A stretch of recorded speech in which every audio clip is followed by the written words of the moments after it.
33 সংখ্যক কাৰ্বি সাহিত্য সভা যোৱা 4 দিন ধৰি লাংফেৰ বকলীয়া ঘাটত অনুষ্ঠিত হোৱা আজি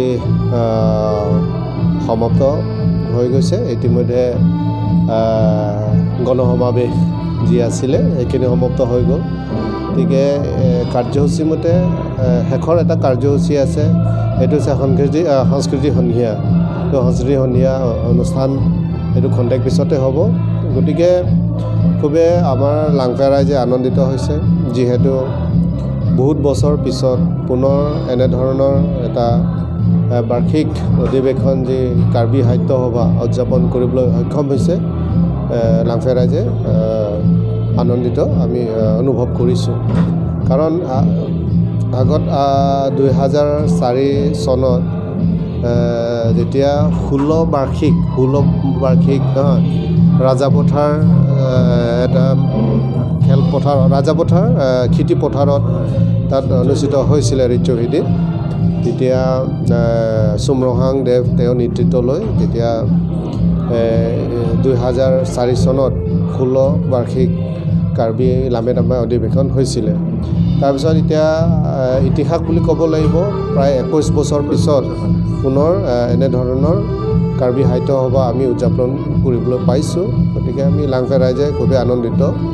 তাৰপিছত আজি ক'ব লাগিব যি 4 দিনীয়া যিটো কাৰ্যসূচী, এই কাৰ্যসূচী বহুত সংখ্যক উপস্থিত হৈছে, সৰহসংখ্যক ৰাইজে উপস্থিত হৈছে।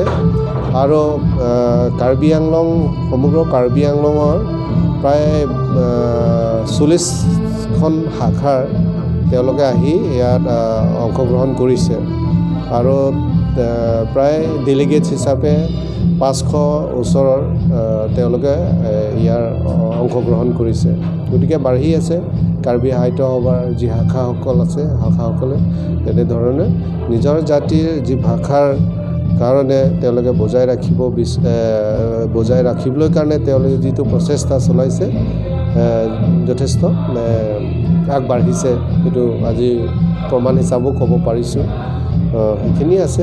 তাৰপিছতে আমাৰ যি উদযাপন কমিটি অৰ্থাৎ আদৰণি কমিটিসকলে তেওঁলোকে যেতিয়াৰ পৰা ইয়াৰ লাংফেৰ সমষ্টি অধিৱেশন হ'ব বুলি যেতিয়া ৰাজ্যিক নহয় জিলাই ঘোষণা কৰিলে, সেই তেতিয়াৰ পৰা আমি প্ৰচেষ্টা চলাই আছোঁ প্ৰায় 1 মাহ ধৰি।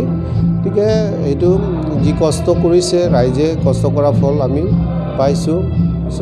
সকলো ৰাইজে ইয়াৰ অংশগ্ৰহণ কৰি তেওঁলোকে বহুতৰ যিবিলাক সাহিত্যিক লগত জড়িত থকা ব্যক্তিসকলে তেওঁলোকে নিশ্চয় কিছু জ্ঞান হ'লে তেওঁলোকে লাভ পাইছে বুলি মই অনুভৱ কৰিছোঁ।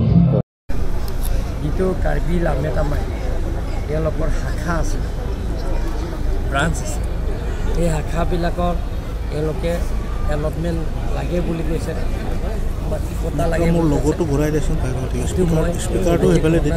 কাৰ্বি অট'নমাছ কাউন্সিলৰ পৰা যিমানখিনি কাৰ্বি লামে-দামে শাখা ব্ৰাঞ্চ তেওঁলোকৰ কাৰণে কাৰ্বি অট'নমাছ কাউন্সিলৰ পৰা মাটি পতা দিবৰ কাৰণে মই আজি প্ৰতিশ্ৰুতি দিছোঁ আৰু ঘোষণা কৰা হৈছে। সেইটো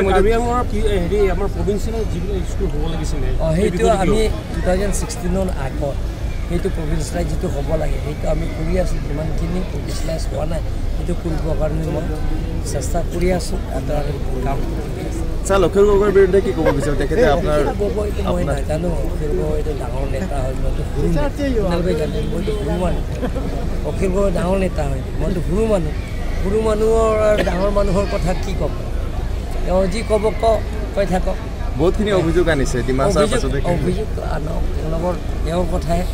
কাৰ্বি আংলঙৰ কথা বলংক মাঝি তেওঁ চিনি পাব নেকি? তেওঁ হাৰঘাট চিনি পাব নেকি? তেওঁ ফুলনি চিনি পাব নেকি? তেওঁ সিংহাসন চিনি পাব নেকি? তেওঁৰ কথা তেওঁ ক'ব দিয়ক। এনেই অখিল গগৈ যিটো মোক ওপৰত অভিযোগ আনিছে, মই তেওঁক ধন্যবাদ দিছোঁ। আৰু তেখেতে কাৰ্বি আংলঙত মোৰ অভিযোগ যিমান ক'ব, কাৰ্বি আংলং ৰাইজে মোক আশীৰ্বাদ দিয়ে। ছাৰ বিৰোধী এইটো মানে সুবিধা এটা লৈছে বিশেষকৈ ছাৰ তেওঁতো ল'ব দিয়ক। তেওঁ অখিল গগৈটো মই ধন্যবাদ দিছোঁ বুলি কৈছোঁ। যিমানখিনি মোৰ ওপৰত অপপ্ৰচাৰ কৰিব, মোৰ ওপৰত যিমানখিনি তেওঁ এলিগেশ্যন আনিব, মোৰ ওপৰত যিমানখিনি তেওঁ অভিযোগ আনিব, তাৰ কাৰণে মই অভিনন্দন জনাইছোঁ। কাৰণ কাৰ্বি আংলং ৰাইজে তুলিৰাম মহা চিনি নোপোৱা কোনোবা আছে নেকি? আপোনালোকে চিনি নাপায় নেকি? মই কি কাম কৰিছে, কিয় ৰাইজৰ লগত কথা পতা নাই নেকি? ৰাতিপুৱা 5টা বজাৰ পৰা আবেলি 10টা 11টা 1 বাজিলৈকে মই কথা পাতিম। গতিকে ৰাইজৰ লগত মই আছোঁ। অখিল গগৈ আহি ইয়াত কাৰ্বি আংলঙৰ মোৰ ওপৰত যিটো অভিযোগ আনিছে, মই আদৰণি কৰিছোঁ, তেওঁলোকক অভিনন্দন জনাইছোঁ।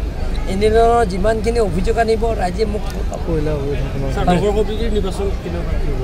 অহাবাৰ কি নগৰ সমিতিটো যিটো আমি আলোচনা কৰি আছোঁ, কাৰ্বি আংলং অট'নমাছ কাউন্সিলৰ পৰা এইটো সিদ্ধান্ত লোৱা হৈছে, এইটো আমি সোনকালে ছাৰ পৰিষদীয় সমষ্টি আছে হাওৰাঘাট আৰু সিংহাসনৰ নিৰ্বাচন, সেইটো হ'ব সোনকালে। আমি অলৰেডি বাই ইলেকশ্যন পাতিবৰ কাৰণে আমি চেষ্টা কৰি আছোঁ।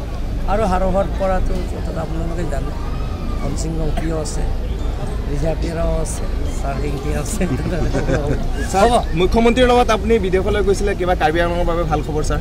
খবৰ ভাল হ'ব। ইয়াতে যিমানখিনি ইয়াত কাৰ্বি আংলঙত নিবনুৱা সমস্যা আছে, এই নিবনুৱা সমস্যাবিলাক সমাধান কৰি কাৰণে যিমান পাৰোঁ আমি চেষ্টা কৰি আহিছোঁ।